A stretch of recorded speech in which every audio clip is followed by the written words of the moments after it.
દાહોદ જિલ્લા ફેર price shop association દ્વારા કલેક્ટરને આવેદનપત્ર આપવામાં આવ્યું છે. દાહોદ જિલ્લા ફેર પ્રાઇસ શોપ એસોસિએશનના પ્રમુખ ઉદયસિંહ લાબાના સહિત હોદ્દેદારો અને સદસ્યો દ્વારા જિલ્લા કલેક્ટરને આવેદનપત્ર આપવામાં આવ્યું હતું. એસોસિએશન વિવિધ પ્રશ્નો અંતર્ગત જણાવવામાં આવ્યું હતું કે દુકાનદારોને માસિક કમિશન તારીખ 1 થી 5 સુધીમાં ચૂકવવું જોઈએ. ગોડાઉન ખાતે તુવેર દાળનો જથ્થો ન હોય તો પણ તેના પૈસા ભરવા માટે દબાણ કરવામાં આવે છે અને તે બંધ થવું જોઈએ. 45 દિવસની ચેન સમાપ્ત કરીને 30 દિવસની કરવામાં આવે, જેથી મહિનાના અંતે વધેલો જથ્થો બીજા માસમાં લાઈવ જથ્થા તરીકે બતાવી શકાય.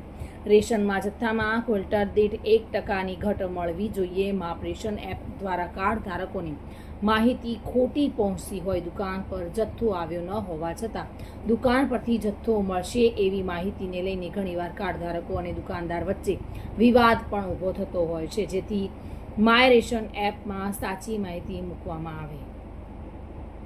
જિલ્લા ફેર પ્રાઇસ ઓફ એસોસિએશન તરફથી જે ગુજરાત ફેર પ્રાઇસ ઓફ એસોસિએશને જે વિરોધ નોંધાયો છે, એમાં અમે દાહોદ જિલ્લા ફેર પ્રાઇસ ઓફ એસોસિએશનવાળા એમની જોડે જોઈન્ટ થયા છે અને અમારો સખત વિરોધ છે. તમારી શું માંગણી છે? 8 સભ્યોવાળી જે જીઆર કર્યો છે એનો અમારો સખત વિરોધ છે.